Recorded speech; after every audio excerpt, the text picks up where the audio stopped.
to Mighty Medicos and welcome to Protein series. எதுக்காக புரோட்டீனை பத்தி நம்ம ஃபர்ஸ்ட் இயர் மெடிக்கல்ல we have to learn. ஏன் டயட்டீஷியன் படிக்கிறாங்க, நியூட்ரிஷனிஸ்ட் படிக்கிறாங்க, அவங்க மட்டும் படிச்சா போறதா? Why should we learn about protein அப்படிங்கிறதுக்கு we should get answer.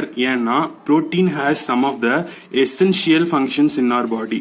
அந்த essential functions என்னென்ன அப்படின்னு சொல்லிட்டு பார்த்துட்டு let us move to the protein as such. Okay. The first function of protein is a structural function அப்படின்னு சொல்லிட்டு சொல்லலாம். ஸ்ட்ரக்சர் நம்ம பாடியோட anatomical structure மேக் பண்றதுல protein has a big part. ஏன்னா பாடியில இருக்க மொத்த collagen connected tissues and elastic fibers which are made by elastins and other proteins such as keratin. These three things play important role in the structural function of a body. Next function is a coagulatory function of our body, which is a clotting function. நம்ம பாடியில மொத்தம் 13 clotting factors இருக்கு. அந்த 13 clotting factorsல except for factor 4, which is nothing but calcium. இந்த calcium தவிர மீதி இருக்க எல்லா clotting factors 13 clotting factors, especially fibrinogen. All 13 clotting factors are proteins. Next function is a transport function. நம்ம பாடியில ஒரு இடத்துல இருந்து இன்னொரு இடத்துக்கு எடுத்துட்டு போறதுக்கு it is its function. For example, hemoglobin, which carries oxygen from one place to other place. அடுத்த எக்ஸாம்பிள் அப்படின்னு சொல்லிட்டு பாத்தீங்கன்னா transthyretin. Next example அப்படின்னு சொல்லிட்டு பாத்தீங்கன்னா thyroxine binding protein, which transports thyroxine from one place to other place, and transferrin, which transport iron from one place to other place. அதே மாதிரி ceruloplasmin, which contains copper. இந்த மாதிரி நம்ம எக்ஸாம்பிள் சொல்லிட்டே போலாம். அது மாதிரி it has a transport function. Next function, fourth function அப்படின்னு சொல்லிட்டு பாத்தீங்கன்னா antibody produce பண்ணி it protects the body from the antigen. Immunoglobulin production, which is immunoglobulin is a protein. Next பாத்தீங்க அப்படின்னா muscle contractionக்கு help பண்ற actin, myosin are proteins. Next sixth, such as enzymes. Most all the enzymes of the body are protein and not all the proteins are enzymes. இது ஒரு code line மாதிரி சொல்லலாம். இந்த enzymesல except for ribosome, all other enzymes are proteins. ஓகேங்களா? ஒரு chemical ரியாக்ஷனை fasten அப் பண்ணணும் அப்படின்னா we need enzymes, அப்போ we need proteins. Okay, all the enzymes are protein except for the ribosomes, which ribosomes are made up of RNAs. அடுத்து peptide hormones, which has essential role in our body. For example, diabetes வராம இருக்க அந்த insulin, which is a protein. இந்த மாதிரி நிறைய hormones we can say example as proteins. Next receptors, then channels and energy.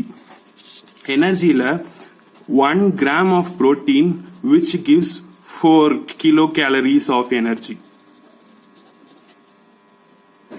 இந்த மாதிரி essential function கூட some of the important protein like hemopexin and haptoglobin, இதெல்லாம் some of the important proteins with specific functions. Okay, இந்த function பத்தி தான் நம்ம upcoming வீடியோஸ்ல upcoming டைம்ல பேச போறோம். So இந்த மாதிரி we have starting from a structural function to the energy, we have 10 essential functions of protein.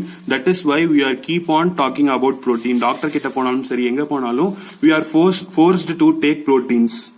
That's why protein is named as protein. ஏன்னா protein ஓட நேமுக்கு மீனிங் என்ன அப்படின்னு சொல்லிட்டு பாத்தீங்கன்னா first rank அப்படின்னு சொல்லிட்டு அர்த்தம். இந்த protein should be a balanced diet which consists of carbohydrate, fat and protein. In the balanced dietல 20% of diet should be protein. Okay, and our body whole weight 100% நம்மளோட பாடியில 17% of our body weight is made up of protein. All these points are essential for NEET PG. Okay, அது மட்டும் இல்லாம இந்த protein அப்படின்னு சொல்லிட்டு எடுத்துக்கிட்டீங்கன்னா எப்படி carbohydrate is made up of carbon, hydrogen and oxygen மாதிரி protein is made up of carbon, hydrogen, oxygen, and a very important and special content in a protein is nitrogen. Nitrogen, which is 16% of protein is made up of nitrogen. அப்போ இந்த புரோட்டீன்ல எப்படி இந்த carbon, hydrogen, oxygen, nitrogen arrange ஆயிருக்கு அப்படின்னு பார்க்கணும்னா we should break the protein. கரெக்ட்டுங்களா? அப்போ புரோட்டீனை நம்ம பிரேக் பண்ணோம்னா it turns into peptides. இந்த பெப்டைட்ஸ் நம்ம பிரேக் பண்ணோம்னா it turns into amino acid.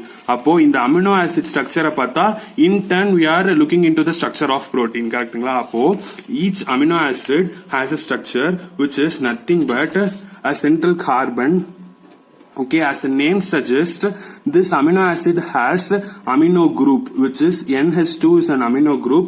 Acid group, which is COOH, is an acid group. Okay, இது கூட it has hydrogen and a side chain.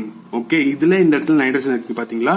This is how carbon, oxygen and hydrogen along with our important content nitrogen. Protein நாலே you should remember nitrogen. This is how the structure of amino acid will be. இந்த மாதிரி amino acids மொத்தம் we have 20 standard amino acid. அந்த 20 amino ஆசிட்ஸும் சேர்ந்து எப்படி it forms peptide and how it forms protein will be discuss later. அப்போ அது discuss பண்ணோம்னா we should know about amino acids. So next classல we are going to classify amino acids and we are going to deal with the properties of amino acids and each 20 amino acids ஒரு amino ஆசிடா எடுத்து டீடைலா we are going to discuss.